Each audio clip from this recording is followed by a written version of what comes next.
के साथ शेयर करूंगी इजी टेस्टी एंड फ्लेवरफुल चना पुलाव की रेसिपी। इस रेसिपी को घर में मौजूद सिंपल इंग्रेडिएंट से बनाया जा सकता है। अगर आप लंच या डिनर के लिए मज़ेदार वन पार्ट मील ढूंढ रहे हैं तो ये रेसिपी ज़रूर ट्राई कीजिएगा। अगर वीडियो पसंद आए तो लाइक शेयर सब्सक्राइब करना ना भूलिएगा। आपकी सपोर्ट मेरे लिए बहुत कीमती है। तो बिना देर किए हम शुरू करते हैं अपने चना पुलाव की रेसिपी। मैंने कुकर के अंदर तकरीबन 3 गिलास पानी के ले लिए हैं और साथ में 1 बाउल चने। तकरीबन ये मैंने 3 घंटे पहले भिगो के रख दिए थे। आप चाहें तो आप रात भर भी भिगो के रख सकते हैं। साथ में 1 चम्मच नमक का भी डाल लेंगे और तकरीबन 25 मिनट का हम प्रेशर लगा देंगे। नॉर्मल चने जो हम बॉईल करते हैं उनसे थोड़ा सा कम बॉईल करेंगे ताकि हमारे पुलाव के अंदर चने टूटे भी ना और सही से सॉफ्ट भी हों। उसके बाद पतीले के अंदर हम तकरीबन 1 कप ऑयल या घी जो भी यूज़ करना चाहें आप वो ले लें। घी को अच्छी तरह से गर्म करने के बाद इसमें तकरीबन 2 मीडियम प्याज मैंने शामिल कर दिए हैं। प्याज फ्राई करते हुए हमने इस बात का ख्याल रखना है कि चम्मच साथ साथ हिलाते रहना है ताकि हमारे सारे प्याज़ों का एक ही जैसा कलर आए।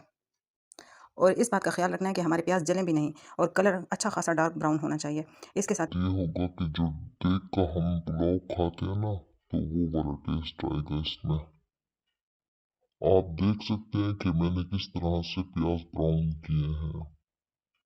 जब हमारे प्याज अच्छी तरह से डार्क ब्राउन हो जाएंगे तो हम इसमें 2 मीडियम साइज के टमाटर शामिल कर देंगे। टमाटर डालने के बाद हम थोड़ी देर इसकी भुनाई करेंगे। जब भुनाई अच्छे तरीके से हो जाएगी तो हम इसमें तकरीबन हाफ कप पानी का शामिल कर देंगे। पानी शामिल करने के बाद हम इसको कवर करके थोड़ी देर के लिए छोड़ देंगे, तकरीबन 2 मिनट के लिए। इससे ये होगा कि हमें टमाटर और प्याज को ग्राइंड करने की ज़रूरत नहीं पड़ेगी। आप देख सकते हैं कि हमारे टमाटर और प्याज बहुत ही अच्छी तरह से सॉफ्ट हो चुके हैं। अब हम इसके अंदर तकरीबन 2 चम्मच नमक, 1 चम्मच सुरख मिर्च, 1 चम्मच खुश्क धनिया, हाफ टी स्पून हल्दी और 2 चम्मच के करीब पुलाव मसाला और 1 तेजपात ये शामिल कर देंगे। अच्छा, मसाले आप हमेशा अपने टेस्ट के अकॉर्डिंग डाला करें क्योंकि हर घर का टेस्ट अलग होता है। कुछ लोगों को ज़्यादा मिर्ची खाना पसंद होता है और कुछ को कम। अब हमने तमाम मसालों की भुनाई कर लेनी है। जब भुनाई बहुत ही अच्छे तरीके से हो जाएगी और सारा घी बाहर निकल आएगा तो फिर हम इसके बाद इसके अंदर तकरीबन 4 आलू बुखारे शामिल कर देंगे। आप आलू बुखारे लाजमी डालिएगा। आलू बुखारे के साथ बहुत ज़बरदस्त वाला टेस्ट आता है। अगर आपके पास आलू बुखारे ना हो तो आप इसकी जगह इमली भी इस्तेमाल कर सकते हैं। अगर वो भी ना हो तो कोई बात नहीं, आप दोनों चीज़ें ना डालिए। यहाँ पे हमारे चने बॉईल हो चुके हैं और आप चनों को देख सकते हैं कि बिल्कुल अलग-अलग से कोई भी चना इनमें आपको टूटा हुआ नजर नहीं आएगा। अब हम मसाले के अंदर चने शामिल कर लेंगे और हल्का सा इनको भी भून लेना है ताकि इनका बहुत अच्छा सा कलर आ जाए। चनों की भुनाई करने का ये फायदा होगा कि हमारे चने टूटेंगे नहीं। अब हम पानी ले लेंगे। मैंने 3 गिलास चावल के दिए थे तो यहाँ पे मैं 6 गिलास पानी के इस्तेमाल कर रही हूँ। पानी डालने के बाद आधा चम्मच से भी कम गरम मसाला डाल देंगे और मैंने 4 हरी मिर्चें डाल दी हैं। अब इसको कवर करके इसको बॉयल आने तक का इंतज़ार करेंगे।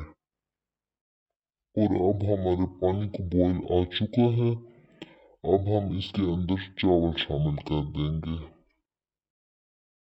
अच्छा जी, मैंने यहाँ पे सेला चावल इस्तेमाल किए हैं। आप बासमती भी ले सकते हैं लेकिन मैं आपको सेला चावल ही रेकमेंड करूँगी।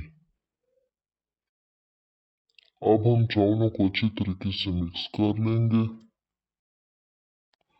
चावलों को अच्छी तरीके से मिक्स कर लेंगे और यहीं पे हम नमक भी टेस्ट कर लेंगे।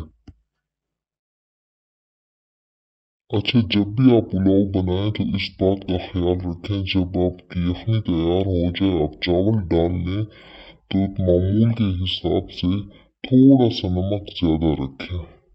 इससे ये होगा कि कभी भी हमारे चावलों में नमक कम नहीं होगा, बिल्कुल बराबर होगा।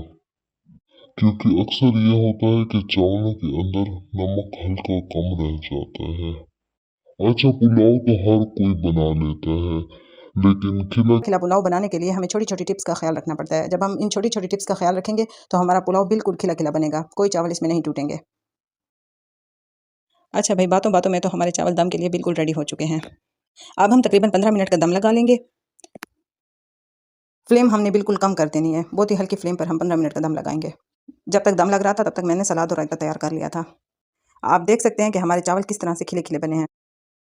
अच्छा, पुलाव तो बहुत किस्म के बनाए जाते हैं, लेकिन जो चना पुलाव का टेस्ट होता है ना, वो सबसे डिफरेंट होता है। अच्छा, मेरी फैमिली में सबको पुलाव बहुत ज़्यादा पसंद है, चाहे बच्चे हैं या बड़े, सब पुलाव बहुत शौक से खाते हैं। चलें जी, तो हमारा पुलाव डिश आउट करने के लिए बिल्कुल रेडी है।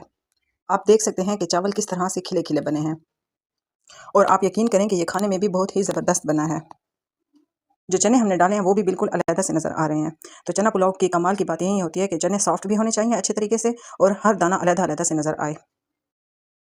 अगर आपको वीडियो पसंद आई है तो लाइक, शेयर, सब्सक्राइब ज़रूर कीजिएगा, और दुआओं में याद रखिएगा, और कमेंट करके ज़रूर बताइएगा कि आपको वीडियो कैसी लगी।